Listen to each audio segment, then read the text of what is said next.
की दुदुम्बी बज चुकी है, रणभेरी बज चुकी है। तैयारी है तो रण की, तैयारी है तो उस महाभारत की जो मथुरा से 40 किलोमीटर दूर आगरा की धरती दूसरी बार लिखने जा रही है। 1101 कुंडीय महायज्ञ के साथ जिस प्रकार फतेहपुर सीकरी के नगला यज्ञ ने इतिहास लिखा था, उसी प्रकार पूर्वोत्तर भारत से उत्तर भारत के बीच पधारे कीर्तिनाथ महाराज जी के सानिध्य में आगरा एक बार फिर इतिहास लिख रहा है और 108 कुंडीय महायज्ञ के साथ विशाल भव्य कार्यक्रम की तैयारी हो चुकी है। कल कलश यात्रा के साथ कार्यक्रम की विधिवत रूप से शुरुआत हो गई है और मेरे पीछे आप प्रधान कुंड देख पा रहे होंगे, जहां पर मुख्य रूप से ब्राह्मण आचार्यों के द्वारा लगातार रणभेदी की तैयारी की जा रही है और तैयारी की जा रही है उस तपस्या की जिसका इंतजार करीब 6 महीने से आगरावासी कर रहे थे। हमारे साथ में मां कामाख्या चरण सेवा समिति के पदाधिकारी हैं जो अलग अलग व्यवस्थाओं के साथ मां कामाख्या के यज्ञ में अपनी सहभागिता कर रहे हैं। हमारे साथ में राहुल अग्रवाल जी हैं। राहुल अग्रवाल जी से जानेंगे कि 6 महीने की तपस्या का जो कठिन तपस्या इन्होंने की थी उसका फल आज इन्हें मिलने जा रहा है। कल से यज्ञ तैयारी होंगी, क्या पूरी तैयारियां आयोजन समिति की ओर से हैं? राहुल जी, आपका चैनल पर हार्दिक अभिनंदन व स्वागत है। 6 महीने की कठिन तपस्या और आखिरकार वो घड़ी आई गई जिसका आपको इंतजार था। कैसा रहा 6 महीने का माहौल? धन्यवाद। जय माँ। पहली बात तो ये है कि ये जो तपस्या हमारे अकेले की नहीं, ये पूरे आगरा और उत्तर प्रदेश की है, क्योंकि ये उत्तर प्रदेश क्या, उत्तर भारत का सबसे पहला और विशाल यज्ञ होने वाला है, जो आज तक कामाख्या परिक्षेत्र के बाहर कभी कहीं और नहीं हुआ है। और हम आगरा वाले बहुत सौभाग्यशाली हैं जो इस यज्ञ को करने और इस यज्ञ में शामिल होने के लिए हमें अवसर और मौका मिला है। ये तैयारियां लगभग 6 महीने से इस तरीके से, जैसे कछुआ चलता है धीरे धीरे, वैसे ही ये तैयारियां बहुत धीरे गति से चालू हुई। और आज उस कछुआ, जैसे हर जीत कहानी में कहा गया है कि कछुआ धीरे चलता है लेकिन जीत उसी की होती है जो कछुआ वाली चाल चलता है। और आज ये 6 महीने की तैयारी, आज हमारे को ये है कि ये पंडाल का जो भव्य आप नज़ारा देख रहे हैं, यहाँ राम कथा का आप नज़ारा जो पंडाल बना हुआ है, ये 108 कुंडियों का ये यज्ञ किया जा रहा है। यहाँ पर बंगाल से आए हुए कारीगरों ने 154 देवी देवताओं की प्रतिमा बनाई, जो प्रतिमा सिर्फ और सिर्फ आप ये समझिए मिट्टी से बनाई है। इसमें कोई पीओपी या कोई अदर चीज का उपयोग नहीं किया गया है। ये बहुत खास बात ये है, सिर्फ कामाख्या परिक्षेत्र के अंदर ऐसी मूर्तियां बनाई जाती हैं, जो यहाँ की सबसे बड़ी खास बात है। बिल्कुल, कछुए की चाल से लगातार पदाधिकारी आगे बढ़ रहे हैं और जीत और उस उद्घोष का जश्न मनाते हुए दिखाई दे रहे हैं जिसका इन्हें लंबे अरसे से इंतजार था। हमारे साथ में पवन जी हैं। पवन जी, पीछे मंत्रों का उद्घोष है और सामने विशाल 100 कुंडीय महायज्ञ का जन सैलाब है। 56 बीघा में कैसा माहौल है?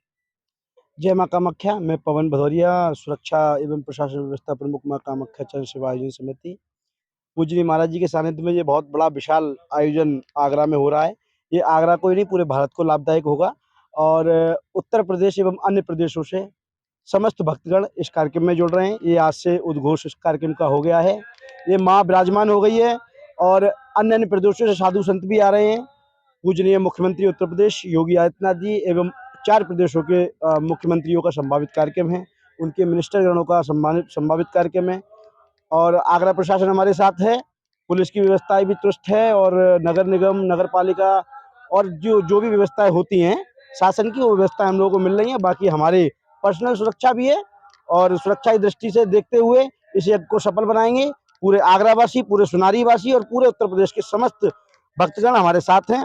जय माँ कामाख्या। बिल्कुल, आगरा के साथ साथ समूचा भारतवर्ष सनातन की धर्म कथा में जुड़ने जा रहा है। हमारे साथ में और पदाधिकारी हैं, जयशिव छोकर जी हैं, लगातार 6 महीने से अनवरत माँ कामाख्या चरण सेवा समिति से जुड़े हुए हैं और माँ की सेवा कर रहे हैं। जयशिव जी, आखिरकार घड़ी आ ही गई है, मंत्रों का उद्घोष है और जैसा कि पवन जी ने बताया, तमाम नेता, मंत्री, विधायक, सांसद सभी पहुंच रहे हैं। आपको कैसा लग रहा है? ये जो माँ कामाख्या सहस्त्र चंडी यज्ञ जो होने जा रहा है, ये महाराज जी कीर्तिनाथ महाराज जी के सानिध्य में हो रहा है। और कल हमने कलश यात्रा, भव्य कलश यात्रा निकाली थी, जो कि औरतों में बहुत ज्यादा, महिलाओं में और लड़कियों में बहुत उत्साह था, निकली और यहाँ तक आई। यहाँ पे आके सबका भोजन हुआ। भोजन होने के बाद में सब बहुत उत्साह था और आगे भी हम ये चाहते हैं कि ये महिलाओं में ऐसे ही उत्साह बना रहे। और आगरा वासियों से मेरा विनम्र निवेदन है कि ज़्यादा से ज़्यादा संख्या में आएँ और हवन में भाग लें। पदाधिकारी आगरा वासियों से लगातार हवन में भाग लेने की अपील करते हुए दिखाई दे रहे हैं। राहुल जी से एक और बात पूछना चाहेंगे। राहुल जी, 2014 से पहले एक बात कही जाती थी कि लगी हवा पश्चिम की, जब से भूल गए पुरवैया को। क्या लग रहा है? राम राज्य आ रहा है, राम मंदिर के बाद में सनातन का माहौल पैदा हो रहा है, क्योंकि ज्ञान वापी मिली है, राम मंदिर मिला है और अब 108 कुंडीय यज्ञ हो रहा है। राम का तो रंग है ही है, क्योंकि ये जो माहौल है 22 जनवरी के बाद, ये उत्तर प्रदेश ही नहीं, ये उत्तर भारत ही नहीं, पूरा विश्व राममय हो चुका है। और ये भी एक जो कार्यक्रम हो रहा है, ये आयोजन हो रहा है, उसका भी एक शीर्षक जो रखा गया वो यही रखा गया है कि राम का रंग और माँ कामाख्या का संग। कि राम जी का तो रंग इसमें बना ही हुआ है, लेकिन अब उसमें महामाई का और रंग संग मिल गया है। तो ये विश्व का एक ऐसा ऐतिहासिक भारत बनने वाला है। और ऐतिहासिक इसके अंदर संत समागम जब आएंगे तो ऊपर से देवी देवताओं को इस धरती के लिए जो सुनना पड़ेगा, वो भारतवासियों के लिए बहुत गर्व की बात है। भारतवासियों के लिए गर्व की बात है और उत्तर प्रदेश के लिए गर्व की बात है। हमारे साथ में एक युवा भाई हैं, इनसे भी इनके विचार जानेंगे। भैया, क्या नाम है आपका? सचिन अग्रवाल। सचिन जी, लगातार युवा सनातन से पीछे रहते हैं, युवा पूजा पाठ से पीछे रहते हैं, लेकिन अब युवा पूजा में आगे आ रहे हैं। आप माँ कामाख्या के रंग, राम के रंग माँ कामाख्या के संग नाम से आगे बढ़ रहे हैं। कैसा लग रहा है? आप युवा हैं, क्या कहना चाहेंगे? बहुत बढ़िया लग रहा है कि सभी लोगों को भाग लेना चाहिए और सभी लोगों को आना चाहिए इस माँ कामाख्या के यज्ञ में। ये बहुत बड़ा यज्ञ होने जा रहा है, जो 108 कुंडीय यज्ञ हो रहा है, ये बहुत बड़ा यज्ञ होने जा रहा है। तो यहाँ पे सभी लोगों को आना चाहिए और हवन के लिए भी सबको अपनी आहुति प्रदान करनी चाहिए लोगों को आकर। लोगों को बढ़ चढ़ के आगे आना चाहिए और अपनी अपनी सहभागिता के जरिए राम के रंग माँ कामाख्या के संग मंत्र के साथ में आगे बढ़ के अपनी एक आहुति देकर सनातन के प्रति अपने आप को आगाध करना चाहिए। अपने साथी के साथ शेखर पंडित, आगरा। माँ कामाख्या का एक मंत्र है जिसे हम प्रार्थना मंत्र बोलते हैं। तो उस मंत्र के माध्यम से उसके अंदर सब कुछ निहित है। उसी के अंदर हमें मालूम है कि इसका क्या तात्पर्य है।